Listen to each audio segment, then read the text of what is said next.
जय हिंद दोस्तों, आप सभी का स्वागत है डियर राज सर पर। आज देखते हैं हम कि गुणनखंड किस तरीके से कर सकते हैं। तो इस वीडियो में आज हम सीखेंगे कि गुणनखंड किस तरीके से कर सकते हैं। तो देखो यहाँ पर क्वेश्चन दिया हुआ है।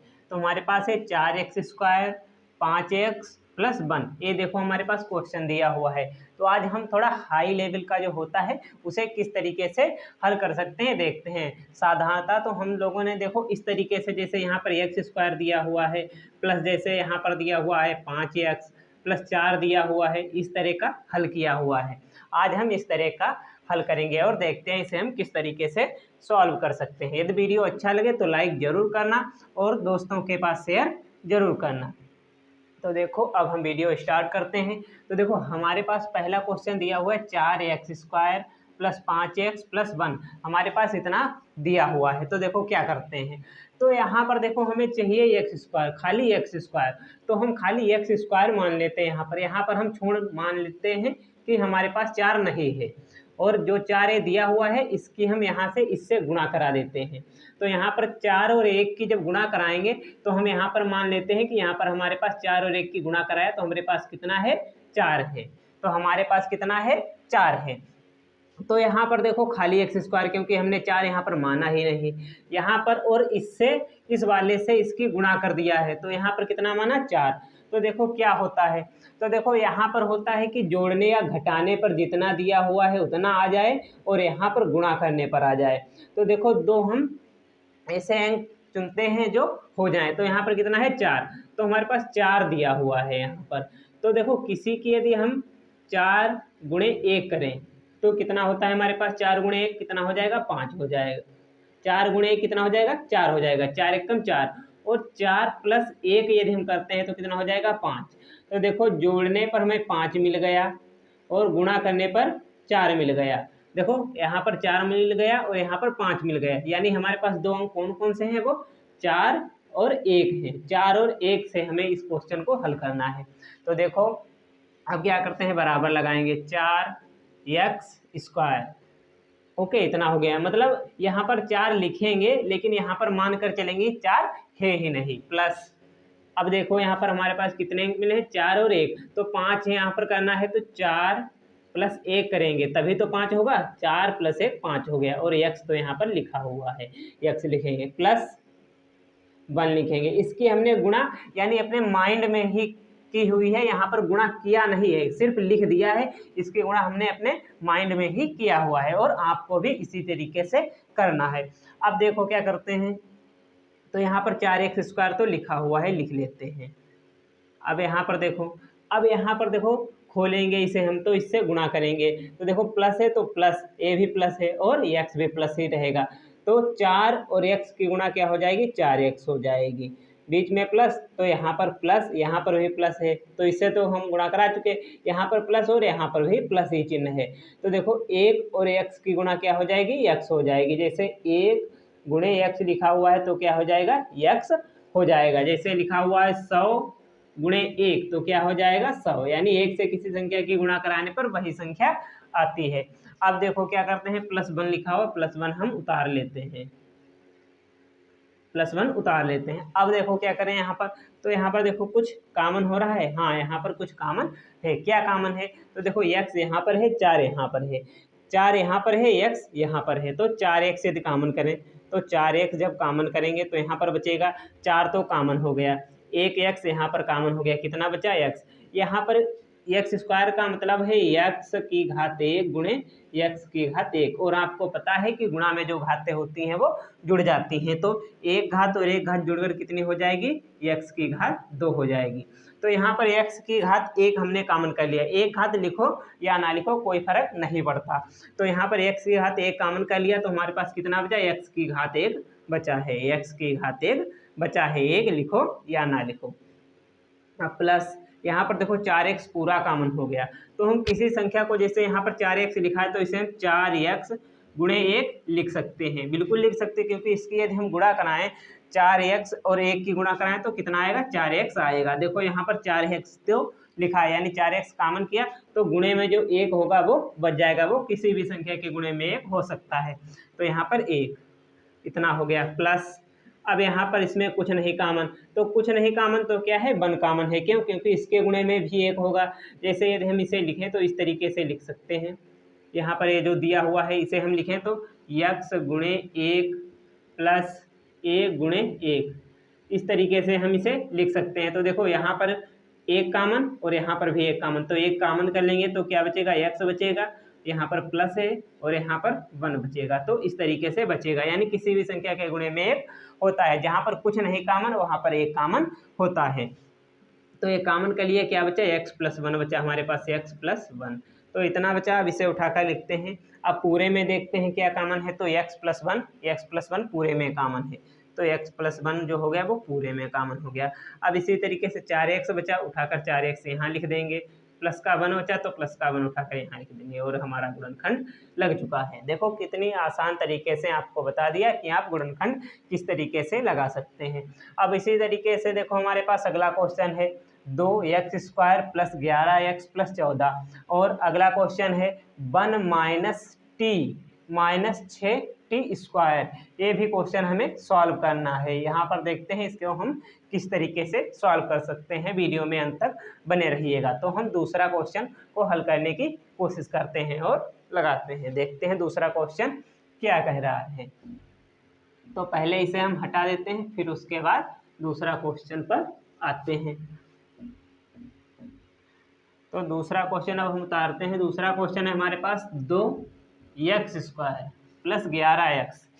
क्वेश्चन क्या है दूसरा क्वेश्चन है 2x² प्लस 11x प्लस 14। ये देखो हमारे पास दूसरा क्वेश्चन है। तो दूसरा क्वेश्चन इस तरीके का दिया हुआ है। तो देखो इसमें भी वही नियम लगेगा। कौन सा नियम? तो वो नियम लगेगा कि यहाँ पर यदि यक्स के गुणे में कुछ है तो उसे हम यहाँ पर नहीं मानते हैं और उसकी गुणा इससे हम करा देते हैं, उसकी गुणा इससे कराएंगे। तो गुणे 2 यहाँ पर करेंगे तो कितना हो जाएगा, 28 हो जाएगा। कितना? 28। 14 गुणे 2 28। बट इसे हम लिखते नहीं हैं, इसे सिर्फ अपने माइंड में गुणा करते हैं। हमने समझाने के लिए आपको लिख दिया है, लेकिन इसे यहाँ पर लिखते नहीं, सिर्फ दिमाग में ही गुणा कर लेते हैं। तो देखो कितना हो जाएगा, इसे 2 यहाँ मानेंगे नहीं और इसकी यहाँ पर गुणा कर देंगे। तो यहाँ पर कितना हुआ, 28। जब यहाँ पर 28 लिखा हुआ है तो यहाँ पर देखो प्लस का चिन्ह है, तो जोड़ने पर हमें मिलना चाहिए 11।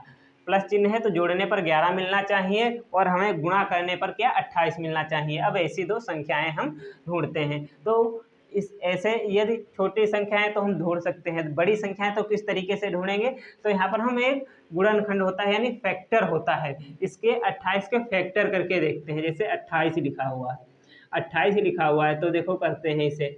तो 2 से करेंगे तो 2 एकम 2 और 2 चौके 8 हो जाएगा। फिर 2 से करते हैं, 2 सती 14 हो जाएगा और फिर 7।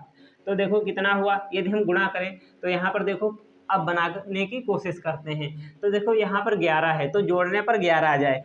तो देखो इसकी और इसकी गुणा करें, 2 दूनी 4, 4 हो जाएगा और 7 अकेला रखें तो देखो 7 + 4 कितना होता है, 11 हो जाता है। 7 और प्लस 4 11 हो जाता है।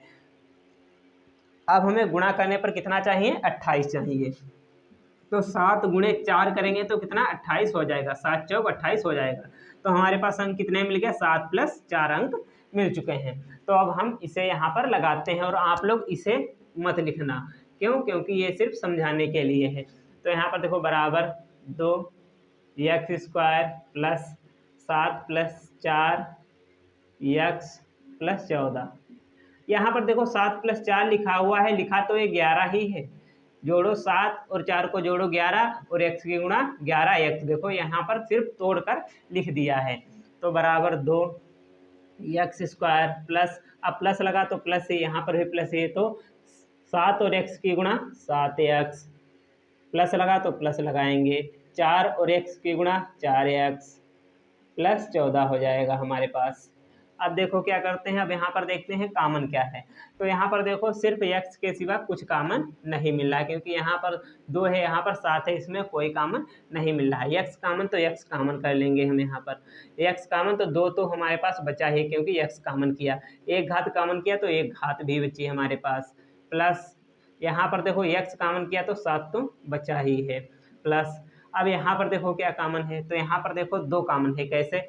4 को हम क्या लिख सकते हैं, इसे हम लिख सकते हैं 2 गुणे 2। 14 को हम क्या लिख सकते हैं, 2 गुणे 7।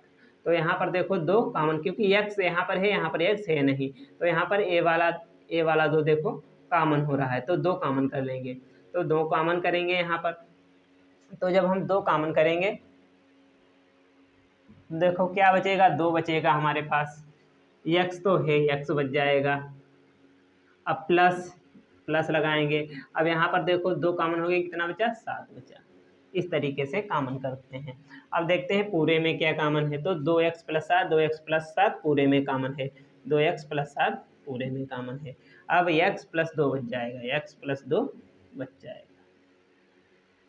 ये देखो हमारा आंसर आ चुका है। आप इस तरीके से किसी भी गुणनखंड को आसान तरीके से कर सकते हैं। अब इसी तरीके का हमारे पास तीसरा क्वेश्चन दिया हुआ है, इसे हम सॉल्व करने की कोशिश करते हैं। कौन सा है हमारे पास, 1 minus T minus 6t square. तो इसे हम सॉल्व करेंगे। तो पहले इसे हटाते हैं, उसके बाद हम इसे सॉल्व करते हैं। तो क्वेश्चन है हमारे पास 1 माइनस टी माइनस 6t का होल स्क्वायर, टी का स्क्वायर। तो हमारे पास है तीसरा क्वेश्चन दिया हुआ है, तो इसे हम सॉल्व करेंगे। तो देखो इसे किस तरीके से सॉल्व कर सकते हैं। तो इसे सॉल्व करने के लिए क्या करें, यहाँ पर देखो टी स्क्वायर तो इधर लिखा हुआ है, तो हम यहाँ पर क्या करते हैं, यहाँ पर माइनस को कॉमन करते हैं। अब माइनस जब कॉमन होगा तो अंदर वाले चिन्ह सारे बदल जाते हैं। देखो यदि माइनस कॉमन किया है तो अंदर वाले सारे चिन्ह, जो माइनस का है वो प्लस का हो जाएगा, जो प्लस का है वो माइनस का हो जाएगा, अंदर वाले जो चिन्ह है वो बदल जाएंगे। देखो किस तरीके से कॉमन करेंगे, तो यहाँ पर हम कॉमन करते हैं माइनस, माइनस कॉमन करेंगे तो ये देखो यहाँ पर माइनस का दिया हुआ, ए प्लस का दिया हुआ है 1, तो माइनस का 1 आ जाएगा, माइनस का 1 हो गया। अब यहाँ पर देखो माइनस कॉमन करेंगे, माइनस का टी है प्लस का टी हो जाएगा, चिन्ह सारे बदल जाएंगे, ए माइनस का है प्लस का हो जाएगा 6t स्क्वायर। अब इतना हो गया। अब हम यहाँ पर इसे देखो सही करके लिख देते हैं। तो सही करके किस तरीके से लिखेंगे, तो 6t स्क्वायर यहाँ लिख दो, प्लस में लिखा हो माइनस में लिखा हो इधर उधर आप लिख सकते हैं, उससे कोई फर्क नहीं पड़ने वाला। प्लस जैसे यहाँ पर 5 प्लस 4 जोड़ो तो भी 9 आएगा, और 4 प्लस 5 जोड़ो तो भी 9 आएगा, यानी अंक बदल जाएंगे प्लस में, तो कोई स्थान बदल जाएंगे अंकों के, तो कोई फर्क नहीं पड़ता है। तो यहाँ पर t हो जाएगा और यहाँ पर -1 हो जाएगा। अब इस क्वेश्चन को हम लगाना स्टार्ट करते हैं। तो फिर वही बात, यहाँ पर 6t स्क्वायर है, तो जब 6t स्क्वायर लिखा हुआ है तो इसे हम यहाँ पर 6 को नहीं पढ़ते हैं और इसकी गुणा कर देते हैं, दिमाग में ही गुणा करेंगे। तो यहाँ पर गुणा करेंगे 6 और 1 की गुणा, तो 6 हो जाएगा, और वो भी काहे का है, माइनस का है। तो अब देखो क्या करते हैं, हम लगाते हैं इसे। तो हमारे पास 6 दिया हुआ है, तो 6 जब दिया हो और हमें यहाँ पर देखो माइनस दिया हुआ है, यानी घटाने पर मिले, कितना मिले, यहाँ पर 1t लिखा हुआ है तो 1 मिल जाना चाहिए, कितना, 1, क्योंकि 1 और t की गुणा क्या हो जाती है, 1 और t की गुणा t ही होगी। तो t जब होगी तो यहाँ पर 1 हम लिख सकते हैं, लिखें या ना लिखें, तो 1 तो इसके गुणे में है। तो देखो फैक्टर करते हैं 6 के हम, तो कितना आ जाएगा, 2 तिहाई फिर 3, तो 2 और 3, देखो 3 माइनस 2 यदि हम करें तो 1 मिल जाता है, वो भी प्लस का, यहाँ पर देखो प्लस का 1 मिल जाएगा। अब इसी तरीके से देखो 3 गुणे -2 करें यदि, तो माइनस चिन्ह के साथ ही करेंगे, यदि -2 लिया है तो -2 करेंगे, 3 दूनी 6 हो जाएगा, वो भी का है माइनस का। तो देखो -6 और +1, -6 यहाँ हो जाएगा, क्योंकि यहाँ पर देखो गुणा किया तो 6 आया था, और यहाँ पर 1, तो हमारे पास कौन कौन से 2 अंक मिले हैं, 2 -3 -2। तो यहाँ पर अब इसे हम लगाते हैं, तो देखो -6t स्क्वायर प्लस यहाँ पर हमारे पास अंक है 3 -2 और t, 3 -2t, यानी 3 से 2 घटाएंगे कितना बचेगा, 1 बच जाएगा, तो हमारे पास 1 बच गया है। तो इसी तरीके से अब यहाँ पर कितना लिखा है, -1 लिखा, तो -1 को लिख लेते हैं, और यहाँ पर ब्रैकेट लगा हुआ है तो इसे मंझला ब्रैकेट यहाँ पर कर लेते हैं। तो इसे पहले अब हम इस बार साफ कर लेते हैं। तो देखो हटा दिया इसे, अब लगाते हैं हम इसे। तो देखो अब किस तरीके से माइनस बाहर चलता रहेगा, क्योंकि इसे हमने कॉमन किया था। अब यहाँ पर 6t² तो वैसा का वैसा लिखा रहेगा। अब यहाँ पर प्लस और एक टी भी प्लस का है, तो देखो 3 और टी की गुणा क्या हो जाएगी, +3t। ओके, इतना हो गया। यहाँ पर देखो माइनस और टी जो है वो प्लस का है, तो अब क्या करें, यहाँ पर माइनस और प्लस की गुणा क्या हो जाती है, माइनस। देखो इस तरीके से, जैसे माइनस गुणे प्लस कहीं पर लिखा हुआ है तो वो माइनस, प्लस गुणे माइनस कहीं पर लिखा हो तो माइनस, प्लस गुणे प्लस कहीं पर लिखा हुआ हो तो वो प्लस। यदि यहाँ पर लिखा हुआ होता हमारे पास माइनस गुणे माइनस तो वो प्लस हो जाता। आपको ये ध्यान रखना है। यहाँ पर क्या लिखा है, देखो माइनस है और ये प्लस है, माइनस गुणे प्लस क्या हो जाता है, माइनस। तो माइनस का चिन्ह आएगा, 2 और 2 की गुणा 2t, और यहाँ पर -1 तो हमारे पास लिखा हुआ है। तो इतना हो गया हमारे पास। अब देखो क्या करते हैं, बराबर माइनस। अब यहाँ पर कुछ कॉमन हो रहा है, क्या कॉमन हो रहा है, देखो 3t कॉमन हो जाएगा, क्योंकि इसे यदि हम 6 को तोड़कर लिखें तो इसे हम लिख सकते हैं 2 गुणे 3t। इसे हम लिख सकते हैं 2t गुणे 3t। इस तरीके से लिखेंगे। देखो 3 दूनी 6 हो जाएगा, और t की गुणा t² हो जाएगी। तो यहाँ पर इसे हम लिख सकते हैं, तो 3t कॉमन हो जाएगा। 3t जो है हमने कॉमन कर लिया, यहाँ पर 3t है और यहाँ पर भी 3t मिला, 3t कॉमन। कितना बचा था, 2t बचा, यहाँ पर 2t बचा, तो 2t बचा प्लस 1 बचेगा। क्यों, क्योंकि यहाँ पर 3t पूरा कॉमन हो गया है, इसके गुणे में एक तो लिखा हुआ ही है। अब यहाँ पर देखो माइनस माइनस दोनों जगह है, तो माइनस के साथ हम कॉमन करेंगे, क्योंकि यहाँ पर ये माइनस का है, तो -1 कॉमन करेंगे, क्योंकि यहाँ पर कुछ कॉमन नहीं हो रहा, तो -1 कॉमन करेंगे तो अंदर के सारे चिन्ह बदल जाएंगे। तो ये वाला माइनस का था, ये भी प्लस का हो जाएगा 2t, ये माइनस का था, ये भी प्लस का हो जाएगा। अब इसी तरीके से इसको हम लिख देते हैं। देखो किस तरीके से लिखेंगे हम इसे, तो हम इसे लिखेंगे, देखो यहाँ पर 2t + 1 इतना लिखेंगे, और यहाँ पर लिखें 3t - 1, और ये जो माइनस लगा इसे हम बाहर लगा देंगे। तो माइनस बाहर क्यों लगाएंगे, क्योंकि ये तो गुणा में है, यानी ये माइनस जब खुलेगा तो ये सारे के साथ खुल जाएगा। क्यों, क्योंकि ये देखो सारे के साथ यहाँ पर कॉमन किया था तो सभी पद इसमें थे, इसीलिए यहाँ पर माइनस बाहर लगा हुआ है। यदि इसकी गुणा करेंगे तो अंदर के सारे चिन्ह जो हैं वो बदल जाएंगे। तो इस तरीके से आप इसे सीख सकते हैं। वीडियो अच्छा लगा हो तो लाइक ज़रूर करें और चैनल को सब्सक्राइब जरूर करें, ज़्यादा से ज़्यादा शेयर करें, और इसी तरीके के वीडियो पाने के लिए चैनल को सब्सक्राइब जरूर करें। Thank you.